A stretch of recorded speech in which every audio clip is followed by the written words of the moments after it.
2 घंटे मूसलाधार बारिश के साथ ओले पड़े, जिससे रही सही फसल बिल्कुल चौपट हो गई। ओला बिल्कुल बिछ गया है। मैंने फोटोआं खींची हैं। मैं आज करीब 8-10 गांव में गया हूँ, तो इतने जगह सभी फसलें चौपट हो गई हैं। मैं नहीं समझता। और पानी भरे हुए हैं उनमें, घोंटू घोंटू पानी इतने डूब गए जैसे।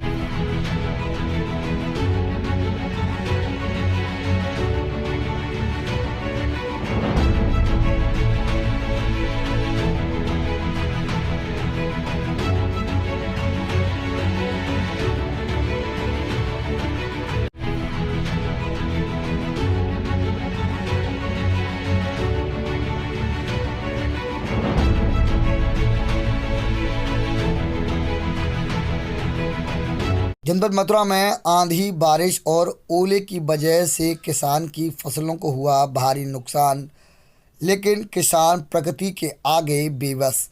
वहीं इस प्रकरण के बाद में मथुरा के प्रसिद्ध समाजसेवी कुंवर नरेंद्र सिंह पहुंचे किसानों के गांव और दी उन्हें सांत्वना। वहीं उन्होंने ये भी कहा कि इस विषय में वह जिलाधिकारी के सामने भी मांग रखेंगे और उनसे कहेंगे कि जिन किसानों को भारी नुकसान हुआ है उनकी भरपाई के लिए वह रिपोर्ट बनाकर सरकार को जल्द से जल्द भेजें। नमस्कार, आप देख रहे हैं अपनी मथुरा न्यूज। मैं हूं आपके साथ में प्रतीक चतुर्वेदी। देखिए, इस वक्त मैं कुंवर नरेंद्र सिंह जी के पास में मौजूद हूं, क्योंकि ये लगातार मथुरा की जनता की समस्याओं को उठाते नजर आते हैं और लगातार अधिकारियों से भिड़ते नजर आते हैं। वहीं बात की जाए इस वक्त की, तो इस समय वर्षा की वजह से किसानों को काफी नुकसान है और इनके द्वारा उनके क्षेत्रों का भ्रमण भी किया गया है। तो जानेंगे इनसे कि आज जब इन्होंने किसानों के फसलों का निरीक्षण किया, उनके क्षेत्र में जाके भ्रमण किया, तो क्या कहेंगे ये स्थिति के विषय में? जी देखिए, बहुत दयनीय स्थिति है। 5-6 दिन पहले भी बारिश हुई थी, 3-4 दिन पहले, तब तेज हवाओं के साथ हुई थी, तो उसमें तो फसल गिर गई थी, लेट गई थी। तो कहीं कहीं 2-3-4 दिन में फसल सूख भी गई और ठीक हो गई, नीचे का दाना थोड़ा कमजोर पड़ गया। लेकिन 2 घंटे मूसलाधार बारिश के साथ ओले पड़े, जिससे रही सही फसल बिल्कुल चौपट हो गई। ओला बिल्कुल बिछ गया है। मैंने फोटोआं खींची हैं। मैं आज करीब 8-10 गांव में गया हूँ। अगला भैरावती में गया, कुदरवन में गया, ऊंचे गांव में गया, शाहपुर गया, चैनपुर गया, जाटान गया, उसके बाद लौट के सौंसा गया, सौंसा के बाद नबीपुर गया, उस पार गया, फिर वहाँ से सीधा बेरी गया। तो इतने जगह सभी फसलें चौपट हो गई हैं। मैं नहीं समझता। और पानी भरे हुए हैं उनमें, घोंटू घोंटू पानी इतने डूब गए जैसे धान पिछली बार मर गया पानी की अतिवृष्टि के से, धान चौपट हो गया, बाजरा चौपट हो गया, कपास चौपट हो गई। इसी तरह से अब गेहूं चौपट हो गया। लाहा तो उठ गया है काफी लोगों का, अब मैं सोचता 1-2% किसी का रह गया हो तो रह गया हो। रेट भी अच्छा मिला, करीब 6000 के करीब रेट मिला। लेकिन गेहूं की फसल का अभी कोई निर्वाह नहीं है। अब 3-4 दिन अगर बादल नहीं आए, धूप निकले, तो शायद सूख जाए। तो लोगों ने ढेर भी लगा रखे, खड़े कर दिए गेहूं के ढेर लगा के। लेकिन स्थिति बहुत दयनीय है। प्रशासन प्रयास कर रहा है। मैं कई जगह, मुझे एक जगह कानून को भी मिले, लेखपाल भी 2-3 जगह मिले, उन लोगों से बात भी हुई, और भी जगह जा रहे हैं। लेकिन सिर्फ हम फोटो खिंचाने से या वीडियो डालने से उनका भला नहीं कर पाएंगे। भला तब होगा जब यहाँ से शासन को रिपोर्ट जिलाधिकारी 3 दिन में या 4 दिन में या 5 दिन में त्वरित जल्दी से जल्दी रिपोर्ट भेजी जाए कि इतने का लगभग अनुमानित नुकसान हुआ है। उसकी धनराशि वहां से आएगी, डीएम अपनी जेब से नहीं देंगे, या यहाँ कोष में नहीं है पैसा, शासन से ही आएगा, चाहे वो केंद्र सरकार उत्तर प्रदेश सरकार को दे, या अगर और प्रांतों में भी ऐसा हुआ है मध्य प्रदेश में या राजस्थान में या कहीं और, तो वहां भी करना केंद्र सरकार को ही देना पड़ेगा फंड्स। इसके लिए दैविक आपदा के लिए इंश्योरेंस कंपनी दे या केसीसी से इंश्योरेंस मिले, किसान की भरपाई होनी चाहिए। 2-2 हजार, आज मुझे बता रहे थे कि हमने तो साहब 2-2 हजार रुपए का तो डीएपी खरीदा है, जो खाद उस पर डाला है, बेसल ड्रेसिंग, और 800-800 रुपए का यूरिया का कट्टा खरीदा है, जो पहले 50 किलो का आता था और 45 किलो का आता है। तो वो खरीद के हमने डाला है, पानी लगाए हैं, ऊपर से टॉप ड्रेसिंग करी है यूरिया की। तो इस सब की कॉस्ट तो निकले कम से कम उसकी। और फिर खाने को नाच चाहिए साल भर का। भाई हम गेहूं ही खा के तो जीते हैं। भाई गरीब आदमी उससे प्याज से और हरी मिर्च से रोटी खा लेता है, लेकिन वो रोटी तो गेहूं की होती है, उसी से पेट भरता है जी है। तो वही जब नहीं रहेगा, कुछ वैसे ही जमीनें कम रह गई हैं। मैं आज गया वहाँ उसके तारसी के पास, वहाँ पे बाउंड्रियाँ खींची हुई है, मैंने कितने बोले साहब बोलिया ने खरीद ली है जमीन 80 लाख रुपए बीघे में, 90 लाख रुपए बीघे में। जहाँ सस्ती जमीन मिलती है वहीं खरीद रहे हैं। मतलब खेत की जमीनों को रिहायशी बनाया जा रहा रिहायशी बनाया जा रहा है, कॉलोनियां कट रही है, बिल्डर्स आ रहे हैं। तो आप बताइए, जब जमीनें ही नहीं रहेंगी तो कहाँ खेती होगी, कहाँ से ये भारत जो कृषि प्रधान देश कहलाता था वो कैसे भारत कृषि प्रधान देश रहेगा। वहीं जिस प्रकार से आज आपके द्वारा निरीक्षण किया गया, वहीं मैं आपसे एक चीज और जानूं कि जिस प्रकार से आप जनप्रतिनिधि नहीं हैं, उसके बाद में आप लगभग सभी जगह आपने बताया कि 10-12 गांव आप घूम के आए। वहीं जनपद में काफी संख्या में जनप्रतिनिधियों के होने के बाद में अगर बात की जाए उनकी, तो वो क्यों नहीं जा पा रहे? क्योंकि नुकसान तो सभी का हुआ है और आपका भी कहना यह है कि सरकार ही इसका मुआवजा देगी, कोई अपनी जेब से देगा नहीं। जनप्रतिनिधियों को ही मांग उठानी चाहिए और जा भी रहे होंगे, मैं इसकी कोई उनकी आलोचना नहीं कर रहा। वो जनप्रतिनिधि गए भी हैं, मुझे पता भी लगा है, क्षेत्रीय विधायक भी गए हैं और भी, हालांकि सांसद तो कोई नहीं गया है नहीं, लेकिन बाकी और जनप्रतिनिधि अपने अपने क्षेत्रों में गए होंगे। अब सब जगह तो सब नहीं जा पाते हैं, लेकिन फॉर्मेलिटी करने तो पूरी गए होंगे। तो वो जाएं और मांग करें। सबसे बड़ी बात है सबको इकट्ठा होके योगी जी पे जाना चाहिए कि भैया हमारे जिले को पैसा दो। जनता कहाँ जाएगी या जनप्रतिनिधि जाएंगे? जनता कौन सी मिल रही है? लाओ मुझे मिलवा दो, मैं 10 दिन से समय मांग रहा हूँ योगी जी से, समय नहीं पा रहे। वो ये कह देता है अति व्यस्तता के कारण अभी समय नहीं दिया जा सकता, ईमेल पे आ गया लिख के। अब वही व्यस्त है तो हैं साहब, अब उनसे क्या करें। लेकिन इन लोगों को सब, हालांकि यहाँ से सर्वे की रिपोर्ट जाने के बाद, अभी नहीं, अभी तो जल्दबाजी है।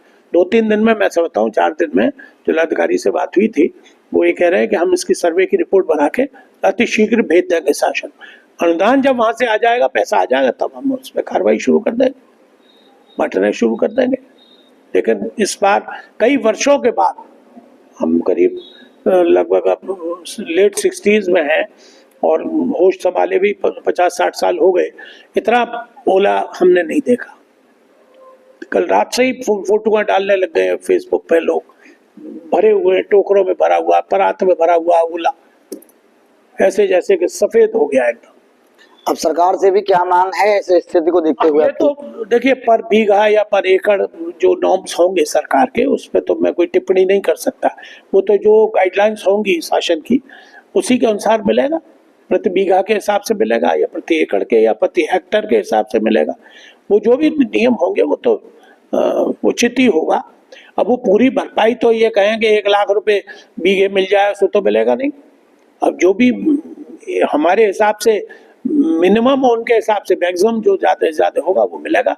और उससे कुछ आंसू तो पूछेंगे, कुछ तो फसल बची जाएगी, सब तो नष्ट नहीं होगी, दाना तो निकलेगा। कब निकलेगा उतना नहीं निकलेगा, कब निकलेगा, लेकिन कुछ तो आंसू किसान के पूछेंगे। हालांकि एक काम और हो गया है, मैं भी किसान हूँ, कि परहेज नहीं करनी पड़ेगी अब अगली फसल के लिए, मूंग बोनी पड़े या चारा बोना पड़े या ये इसकी ज्वार बोनी पड़े, तो इस सब के लिए परहेज नहीं करनी पड़े। खेत भरे खड़े, पानी बच गया परे का, अब खेत जैसे ही ओट आ जाए जुतवाओ और बुवाई शुरू कराओ। तो भाई मैं आपसे एक चीज और जानूं, जिस प्रकार से आप ये जल की स्थिति को देखते हुए कटाक्ष ऐसा कर रहे हैं कि परे नहीं करना पड़ेगा, भाई कटाक्ष नहीं है, ये सच्चाई है। भाई मैं आपसे ट्यूबवेल से पानी लेना पड़ता है, नहर पंपों से पानी लेना। भाई मैं आपसे एक चीज और जानूं कि जिस प्रकार से पूर्व में जब चुनाव हुए थे तो मथुरा की लोकप्रिय सांसद एवं अभिनेत्री हेमा मालिनी जी खेतों में गई थी और वह गेहूं काटती दिखाई दे रही थी। अब इस समय जब गेहूं मेरे खिलाफ लड़ी थी, तब की बात है, वो 19 की बात है, वो 19 में गई थी वो खेत काटने।